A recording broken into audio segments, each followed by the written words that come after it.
Come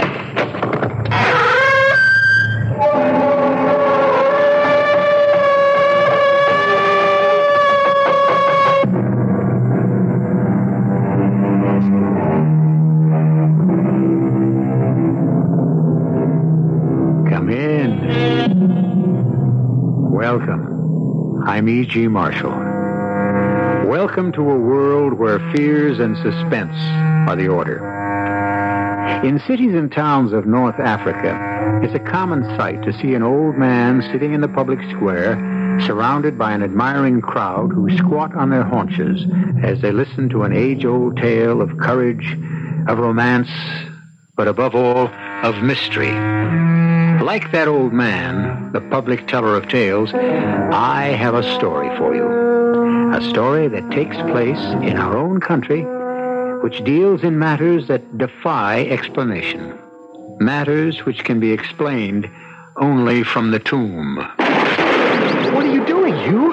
What are you shooting at? Don't ask questions. Just fire while I'll reload. Fire at what? Straight ahead of you, where the grave is moving. Hugh, what are we doing? What is it?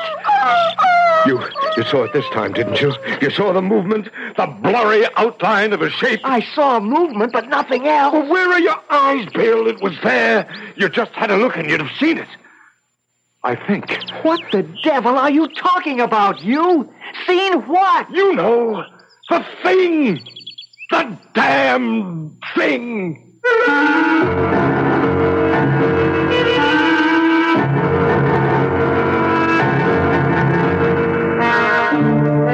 Our mystery drama, The Damned Thing, was inspired by the celebrated American writer Ambrose Bierce.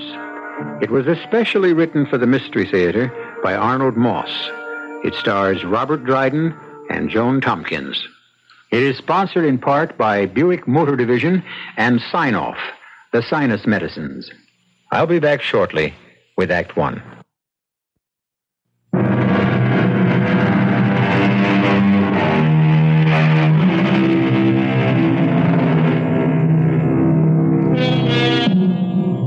By the light of a kerosene lamp placed at one end of a rough wooden table, a tall, gaunt man is reading something written in a book.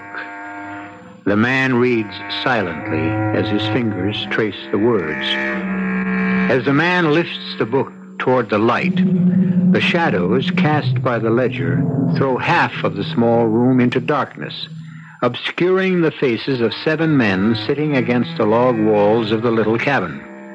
On the other side sit 3 people, 2 women and a man, an elderly Indian, all equally silent, equally motionless. Next to them is an empty chair. By extending an arm, any one of them can touch the man who is lying on the table, face upward, covered by a sheet, his arms at his side. The man, Hugh Morgan, is dead. The man with the book is the district coroner. They all seem to be waiting for someone to occupy the empty chair. Finally, the tall man closes the book. There are 3 things to determine at this inquest: the identity of the deceased, the time of death, and finally the mode of the departure, the manner in which his life came to an end. There's no question of identity. These have been positively confirmed as the remains of Hugh Morgan, famous scientific book writer and, until 3 years ago, well-known professor at the State University.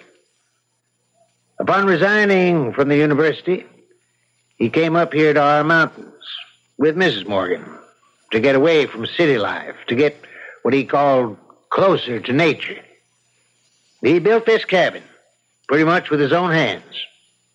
Is that a fair statement, Ms. Morgan? That's correct, Mr. Bentley.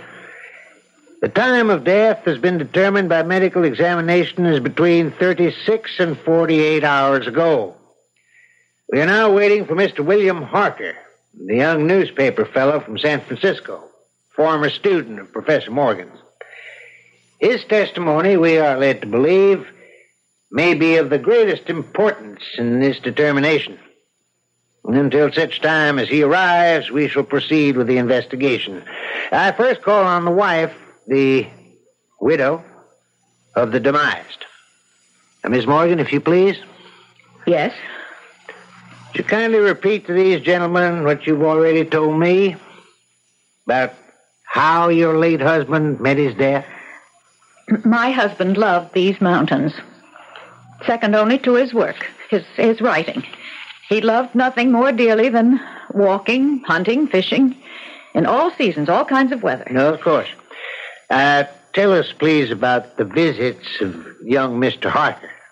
Well, as you've already stated, Mr. Harker is a newspaper man, a former student, a protege of Professor Morgan's. He had visited with us for a few days 5 or 6 weeks ago. You do not like Mr. Harker, do you, Miss Morgan? No, I do not. I have my reasons. Did anything unusual happen during Harker's first visit 5 or 6 weeks ago? Nothing, except for the dog. The dog? The hunting dog, Sandy. Professor Morgan and Harker went hunting. Sandy was horribly mutilated by some other animal, and he died. I've never seen Harker so upset. After all, those things happen. And Mr. Harker's second visit? 3 days ago. There was something he said he wanted to talk to my husband about. Something that had happened on that first visit. It had to do with money. I was in the kitchen, and I distinctly remember hearing my husband say... But, Bill, a debt is a debt, and $5,000 is a lot of money. I know that, Hugh. And if I can nail this story down, write it so it makes sense, so people will believe it, I'll get that $5,000 as a bonus. And I'll return it to you. Well, I hope so, Bill. It's been almost 4 years, and we need the money. Trust me. Just help me get this story. I don't know what you expect me to do. All we have to do is go back to where Sandy got hurt. It's one thing for a dog.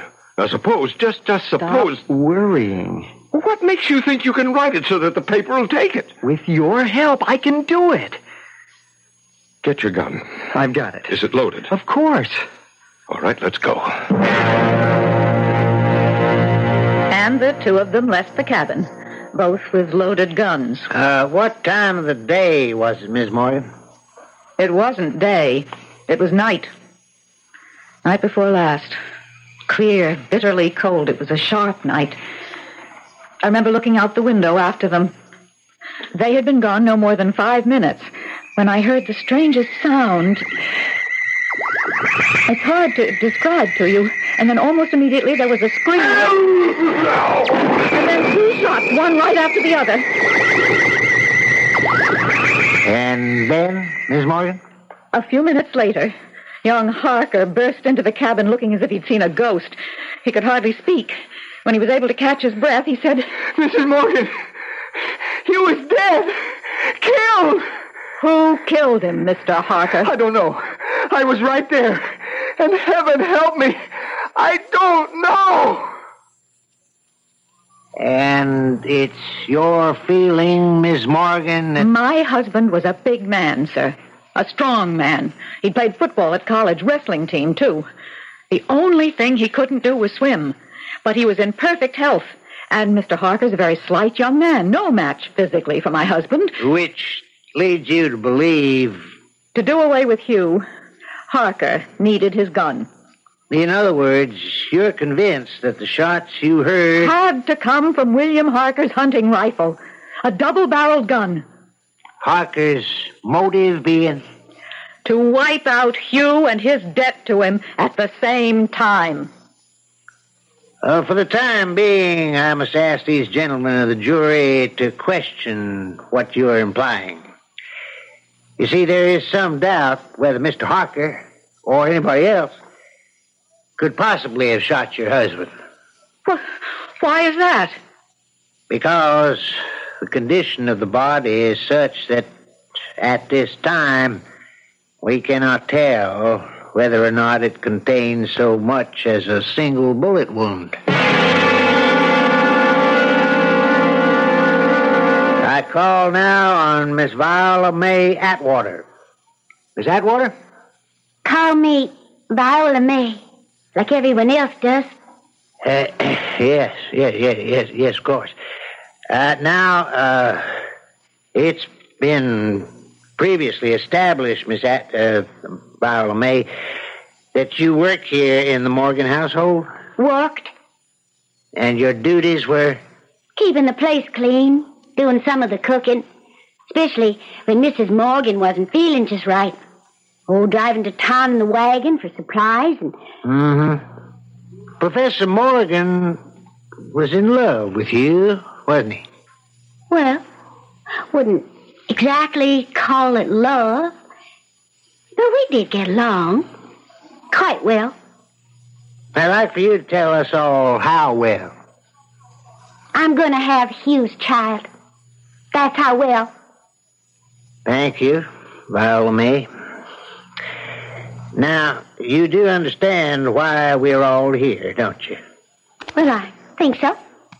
This is not a trial. No one is being accused of anything. Yet.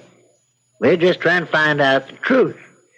We just want to know what happened night before last. I can tell you. Please do. Well, you know how it was between the professor and me. And for the longest time, he'd been telling me he was going to get rid of Mrs. Morgan some way. Well, now, she ain't such a fool. She didn't know what was going on. Well, night before last, I was in the kitchen doing the supper dishes. I couldn't help hearing every word they said. How much longer do you think I'm going to put up with this? No one's asking you to put up with anything. A man your age, a man of your reputation, having a sordid affair with a stupid, ignorant girl. Where's your pride? That stupid, ignorant girl is something you never had. That is pretty obvious, dear. I'm talking about things like compassion. In her own simple way, she has a warmth and a tenderness that you've never shown in all the years of our marriage. She understands you, doesn't she?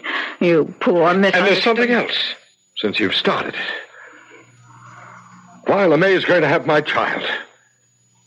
I know. I want that child to have my name. I want a divorce. Simple as that. Simple as that. Before I'd let you throw yourself away on a girl like that, and before I'd let you toss me aside like some old worn-out shoe, I'd kill you first. I'm sure you would. Don't push me to where I'd have to prove it. Excuse me, ma'am. The dishes are done. Kitchen's in order. Is there anything else you'd like me to do before I turn in for the night? That'll be all. Thank you. Well, then I'll just say good night. Well, Hugh, I'm going for a walk around the lake. I'll go with you. If you like. After we get back, you can pay a visit to your little friend. And they both went out together. Now, what time of the night would you say it was when they left? Oh, 9:30 maybe. 10 at the latest. What'd you do after they left? Straighten things up a little more. And then?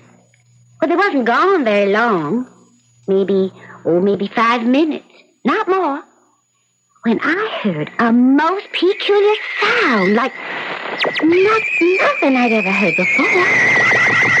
I can't exactly describe what it was like, and then almost on top of it, there was a scream that went right through. Go ahead, Viola May. A minute or two later, Mrs. Morgan bust right into the cabin. She couldn't hardly talk. And finally she said, Viola May, Mr. Morgan is dead.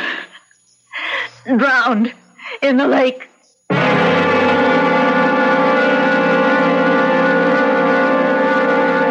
Mrs. Morgan told you herself that Professor Morgan couldn't swim. Now, I think you gentlemen can see for yourselves what happened. The first chance she got, she pushed him into the lake at the part where it's real deep. Now, he struggled for a piece, and in the darkness of the night, finally gave up and drowned. I see. As I've explained before, Viola May, this inquest has been called because there's reason to believe that Hugh Morgan met his end through some kind of foul play. Like I said. Not quite like you said. Chances of Professor Morgan's death coming about as a result of drowning are very slim. Medical examination of the body thus far shows that the lungs seem to be perfectly normal. No water in them. Not a drop.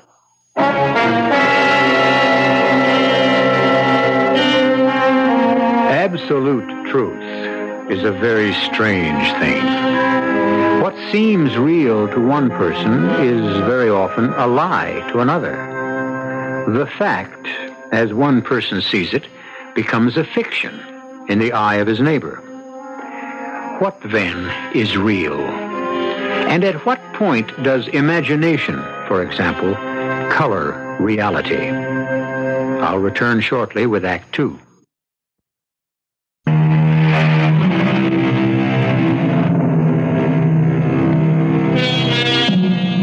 In an isolated cabin high in a deserted area of the mountains of Northern California, a corpse lies cold and rigid on a rough, hand-hewn table.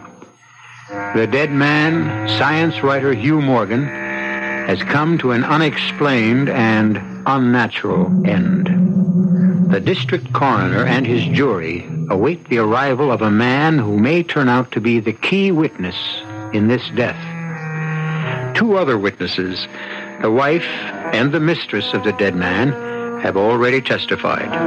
The coroner turns up the wick of the kerosene lamp, calls on a third witness, the elderly Indian who has been sitting in stony silence, listening. Joe Crowfoot? Yes, sir. Joe, you earn your living as a guide to hunting parties, is that right? Yes, sir. I know every stream, every trail, like the back of my hand. Mm-hmm. Would you please repeat for the benefit of these gentlemen what you already told me? What happened night before last? It was about 9:30. I'd put out the lamps and was just about to call it a day. Hunting party at 5 the next morning. I'd just gone out to the rear of my shack when I heard voices. You said you loved me, Hugh. You said I was the only thing in this whole wide world that mattered to you. That's true, Viola May. Then what's all this talk you've given out to me about how the time ain't right for a divorce? It would kill her. I may not love her, but at the same time, I wouldn't want to do anything to hurt her. Ain't you the considerate one? You think nothing of hurting me. Look out for that snake. Oh. Quick! Get back on the path. Oh, that was close. I couldn't see it. Well, how could you? Here, let's sit down on this stump for a minute and, for heaven's sake, keep your voice down. Joe's asleep, and we don't want to wake him. You got a responsibility, Hugh. I'm going to be mother to your child. So you say. Now, what's that mean? What makes you so sure it's me? Well, who else could... Now, what is in back of that filthy mind of yours? I told you to keep your voice down. I'll tell the whole world what a dirty old man you really are. You little fool. Now, you pull yourself together. Hugh Morgan, I hope you die. You pushed me, you deliberate. No. Oh, the rattlesnake, it's there. I can see it. But don't move. Lie here as quietly as... It's lifting its head, but... It bit me. Get help! You little idiot, I've been bitten. Wake Joe Crowfoot fast. What makes you think Joe would help you? Wake him up yourself, lover boy. I got more important things to do. Joe! Joe Crowfoot, help! I need help! Help me, somebody! In no time at all. I had him in my shack, did everything I knew to kill the poison the snake had shot into his body. But... Yes, Joe? I guess I was too late. Within a very short time, Professor Morgan was dead. And it is your testimony that he was pushed by the young lady, Viola May, into the spot, the area where she knew there was a rattlesnake. Yes, sir. That's very interesting, Mr. Crowfoot. Why do you say that? The medical examination. As far as we can determine, not a trace of the snake's poison is in the bloodstream. Not a trace.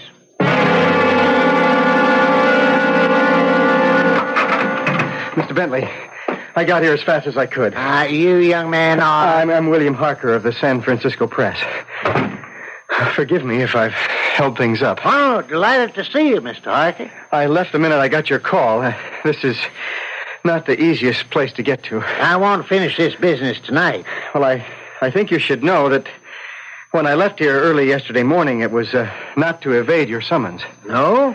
No, it was to get the story to my paper, the story of Hugh Morgan's death. Now, Mr. Harker, we've heard 3 different versions tonight of how Hugh Morgan met his death. And none of them has yet been substantiated by the facts of the medical examination of the body. Now, have we any reason to expect that the account you posted to your newspaper, Mr. Harker, will be anything like the story you will give here? That's up to you, sir. I've made a carbon copy of what I wrote for my paper. You're welcome to see it. It's incredible. More incredible than pure fiction, but it is the truth. I'll swear to it. All right, we'll resume the inquest. Mr. Harker, will you kindly be seated? Now, you knew the deceased, Hugh Morgan? Yes. How well? He was my professor at the university. Taught me everything I knew about writing. More than that. He was the closest friend I had. And you were with him when he died? I was with him when he died. How'd that happen? You being here, I mean. Well, I came up 3 days ago to shoot and fish. Part of my purpose, however, was to follow up on the story of the dog, Sandy. You see, I had been here 5 weeks earlier. On a purely friendly visit to your old teacher? Well, on that occasion, we went out hunting, as we'd usually done on previous visits. It was still dark. The sun had not yet risen when we left the cabin. Sandy! Sandy! Here, boy! Have you any idea where that silly dog went? Well, he was here a minute ago, Hugh. The funniest thing, he just disappeared. Oh, but he'll be back. In the meantime, we'll have to do without him. Well, now, let's see if we're as good as he is in raising some quail. What's our best ground? Beyond that ridge, I'd say. We'll have to go through the chaparral to get to it. It's pretty level ground, thickly covered with grain. Let's go, Bill. Hold it, Bill. Hold it. Be very quiet.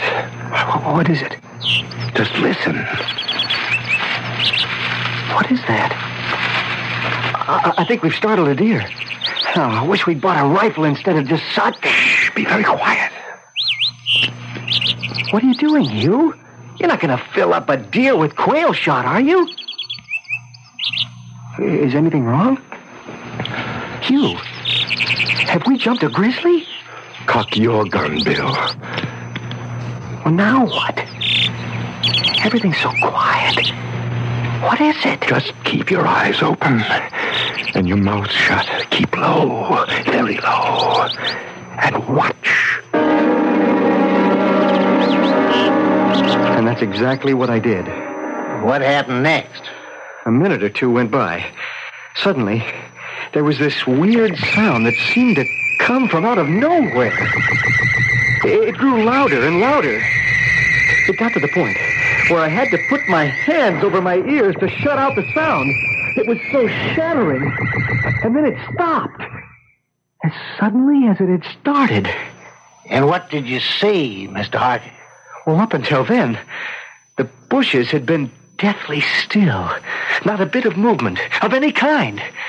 I turned to Professor Morgan and was about to speak when the field of wild oats we'd been watching began to move in the most curious way. It seemed as if the oats were being stirred up by a streak of wind, which, well, not only bent it, but pressed it down, crushed it, so that it didn't rise, as if some huge, invisible, what can I call it, presence was moving slowly along through the oats, stepping on it with giant feet. And this movement, foot by foot, was prolonging itself directly toward us. What was your feeling, Mr. Harker, as you were watching this strange occurrence? Well, I must confess that I lay there in the chaparral, right beside Professor Morgan, watching this fantastic thing happen, and I was not afraid. Was this equally true of your companion? No, he was terrified. What are you doing, Hugh? What are you shooting at? Don't ask questions, just fire while I reload. Fire? At what? Straight ahead of you, where the grain is moving. Well, if you say so. Hugh, what are we doing? What is it? It's all over now. It's gone. Let's see what happens. Yeah. Oh, no. That poor Sandy. Just look at him. Ripped to pieces. As if he'd run into the blades of a threshing machine. But what did it? I didn't see anything. Well, you saw the movement, didn't you? And a sort of blurry outline of a shape? I saw the movement. Nothing else. Well, where are your eyes, Bill? It was there to see. You just had to look and you'd have seen it. I think. What the devil are you talking about, Hugh? Seen what? The thing. The damn thing. The what? That's what I call it. The damn thing. First, it did away with my chickens, and then the pigs and the cattle. And now poor Sandy, slashed to pieces. And that's not the end. Only the good Lord knows what the damn thing will destroy next. Or who.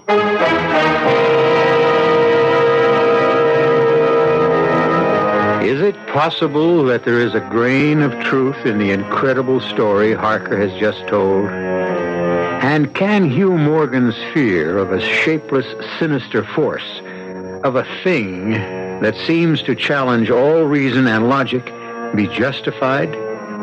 We'll find out when I return shortly with Act 3.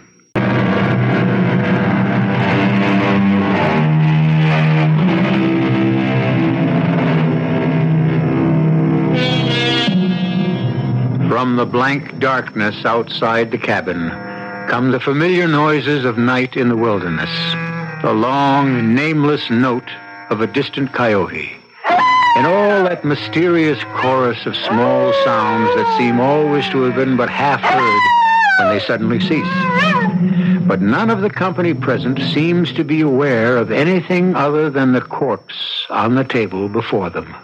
Please continue, Mr. Harker. Well, that's about it. We buried the dog and went back to the cabin and never said another word to each other about what had happened that morning. You stayed on for a while? No, sir. I returned to San Francisco the next day. And then 5 or 6 weeks later, 3 days ago, you came back again. Why? To fill in some of the blanks. There were too many unexplained things. Tell us what happened night before last. I think Hugh had a pretty good idea of why I had come back so soon after the episode with the dog. It was he himself who suggested that we go out to hunt whatever might be around. I think our best chances are this way, over this ridge. But Hugh, isn't that the same ridge where Sandy... Of course it is, of course. Now just see that your gun is loaded. It's loaded. Good. Keep your eyes and ears open. We've got a full moon and visibility is real good. Now, if anything... Be very quiet, Bill. Do you hear anything? No. Nothing. But just be careful. Be very careful. It comes up on you out of nowhere. It gives you no warning. Right. Let it have it, Bill, both barrels. And here's mine. missed it, Bill! I missed it! Run! Run for your life! You, I don't see anything. What's happened? I was thrown violently to the ground by the impact of something unseen in the haze. Something soft and heavy hurled itself against me with great force. Before I could get back to my feet, I heard Morgan crying out in mortal agony. Mingling with his cries were hoarse, savage sounds, like from the throats of mad dogs fighting each other to the death, snarling and growling. This time I was terrified. I struggled to my feet. I looked for Professor Morgan and may heaven in mercy spare me from another sight like that. Now, easy, Mr. Harker. Not 20 yards away, my friend was down on one knee, his head thrown back at a terrifying angle. His hat was gone. His long hair was in disorder. His whole body was convulsed with violent movements from one side to the other, backward and forward. His right arm... Yes? It was lifted, and it didn't seem to have a hand. At least I could see none. The other arm was completely invisible. Morgan seemed like a wrestler of some kind, determined and yet overcome, beaten by a force of superior weight, greater strength. And all this time, all you saw was Morgan? Nothing else? Nobody else? No, just him. And then, not always distinctly. And throughout the whole thing, such sounds of rage and fury as I have never heard in my life, from man or beast. Now, what, if anything, did you do to help your friend? Well, I ran toward him. I had a funny kind of feeling that he was suffering from a fit or from some kind of convulsion. I looked up, and by the light of the moon, I could see, as I had weeks before, the same mysterious movement of the wild oats, retreating, rolling itself back from the place where Hugh lay, toward the edge of the woods. When I got there, I looked down at my friend. He was lying on his back, absolutely still and quiet. He was dead.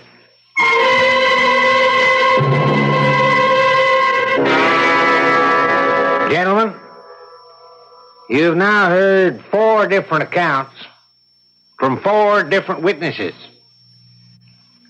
Now, finally, there is the version of death in some mysterious manner that Morgan was killed by an unknown force or creature of some kind, which Morgan called the damn thing. Mr. Bentley, there are 2 things more I would like to bring to your attention. Yes, Mr. Harker?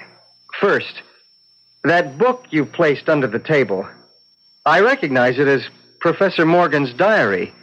You seemed greatly interested in it. In fact, you were reading it while I was testifying. May I see it? I'm sure it would throw a great deal of light on Morgan's death. The book will cut no figure in this matter, Mr. Harker. All the entries in it were made before Hugh Morgan's death. That's ridiculous. Now, you said there's something else you'd like to bring to our attention before a verdict is rendered? Well, there's one substantial bit of evidence which has not yet been revealed. Yes, Mr. Harker? The body of Morgan. I demand that you uncover the body right now so that we can all see whether or not I was telling the truth. I will be happy to meet with your request, Mr. Harker. Thank you, sir. Gentlemen of the jury, the body of Hugh Morgan. Now, it may be difficult to see details in this light. I read from the medical report, gentlemen. The body of the demised is covered with broad maculations of bluish black caused by extravasated contusions. That's those big black and blue marks here, and here, and over here. The chest and sides appear to have been beaten with some heavy weapon such as a bludgeon. I call your attention to these huge tears in the flesh, where the skin has been ripped into shreds and little strips. Might we know why there's that silk handkerchief passing under the chin and knotted on top of the head? You may indeed. I'll remove it, and I think you'll see why it's there. If it weren't there, the head would almost be separate, detached from the rest of the body. What was once the neck and throat have, as you can see, been chewed away. That satisfy you, Mr. Harker? Thank you very much. Now I will ask the jury to adjourn for its verdict.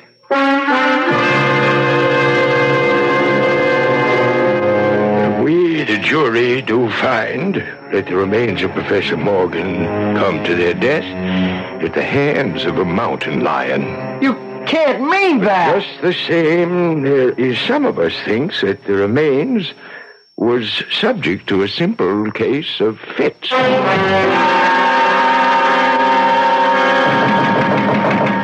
Come in. Oh, Mr. Harker. Can't say I'm surprised to see you. To what does my humble office owe the honor of your visit? I can't accept the verdict your jury gave last night. Unfortunately, there ain't much you can do about it. I think there is, sir. I can establish the truth about Hugh Morgan's death. And how exactly do you propose to do that, Mr. Harker? Take a look at this. What is it? A reel of tape and a recording machine. Months ago, I asked Hugh to make a day-by-day recording of whatever he saw, whatever he experienced in connection with this phenomenon. Would you like to hear it, Mr. Coroner? Yes, of course. This might just possibly make you change your mind. Listen carefully. And Sandy kept running in a kind of half circle, keeping his head turned always toward the center. You recognize that as Professor Morgan's voice? Yes, He I kept do. barking furiously. At last he ran away into the brush as fast as he could go. At first I thought maybe he'd gone mad. And then the thought occurred to me, can a dog see with his nose? Can a dog think with his nose? Do odors impress on the brain the image of the thing that gave off the odor? The next entry is a few weeks later. May 27th. It's been here again. I find evidence of its presence every day. In the morning, fresh giant footprints were there as before. I find it impossible to sleep. This is terrible and terrifying. If this is real, I shall go mad. And if it isn't real, then I'm mad already. It's like I said. Just June 3rd. I will not leave. I will not let it drive me away. This is my house, my land. June 5th. I can't stand it any longer. I've invited Harker to spend a couple of days here with me. He has a level head. I can tell from the way he acts whether or not he thinks I'm insane. Turn it off. I've heard all I intend to hear. Not yet, sir. We're coming to the most important part of the whole thing. Just listen. June 10th. I have it. I'm sure I have it. I have the solution to this mystery. It came to me last night suddenly. And how simple it is, how terribly simple. There are sounds we cannot hear. At either end of the scale there are notes that imperfect instrument the human ear cannot grasp. They're either too high in pitch or too low. It's like those whistles that they make for dogs. The dogs can hear it, but the tones are too high for the human ear. Mr. Harker, Listen, please. As it is with sounds, so it must be, so it is with colors. things that are visible to the eye, things that are not visible, are all of them ruled by the same phenomena that govern sounds. At one end of the solar spectrum, there are infrared waves and ultraviolet waves at the other. None of them are visible to the human eye. The eye can only see a few octaves of this huge band of colors, the band between the infrared and the ultraviolet. Now I know that I am not mad. There are colors that we cannot see. And heaven help me, the damned thing is of such a color. Well? Yes? That's what killed Morgan. I was there. I saw it happen. Mr. Harker, you play this tape for anybody, and they'll swear that Professor Morgan was as crazy as a loon. I don't think you'd want that, would you? What are you going to do? May I please have that real tape? Now, I love the truth as well as the next fellow. The world needs the truth. But there are times when the world has an even greater need for what is not true. For the untruth that may offer something like consolation, compassion, or hope. And so, Mr. Harker, with your permission, I think destroying this tape is the best thing we could possibly do.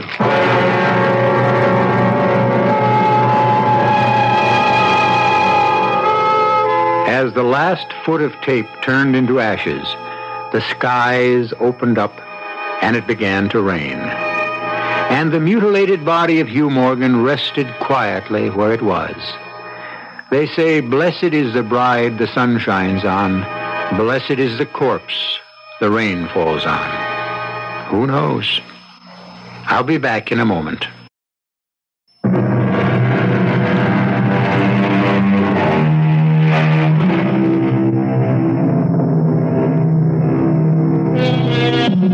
An interesting footnote on Ambrose Bierce, the American writer on whose story, The Damned Thing, our tale was based. In 1913, he left his work, disappeared into Mexico, and every trace of him was lost forever. Never heard from again. Is it just possible that he, like Hugh Morgan, met his end at the hands of some damned thing? Who knows? Our cast included Arnold Moss, Robert Dryden, Joan Tompkins, Evie Juster, and Bob Caliban. The entire production was under the direction of Hyman Brown. And now, a preview of our next tale. Even tricks go wrong sometimes, don't they? Yeah, they do. Did anything like that ever happen to your husband? Well, yeah, once. He couldn't open the lock on his handcuffs. See, he had a key hidden in the cuff of his trousers, but it slipped out of his hand and fell between the cracks of the floorboard. He wasn't hurt or anything. It was just a wicker basket escape on stage. I see. But if anything like that happened now, I mean, at the bottom of a lake. Well, that would be terrible. It'd be awful. Yeah. It would be really tragic. I don't want to think about any such thing. I just don't want to think about it. No, of course not, Wanda. At least we won't think about it tonight. Radio Mystery Theater was sponsored in part by Anheuser-Busch Incorporated, brewers of Budweiser. This is E.G. Marshall inviting you to return to our Mystery Theater for another adventure in the macabre. Until next time, pleasant dreams.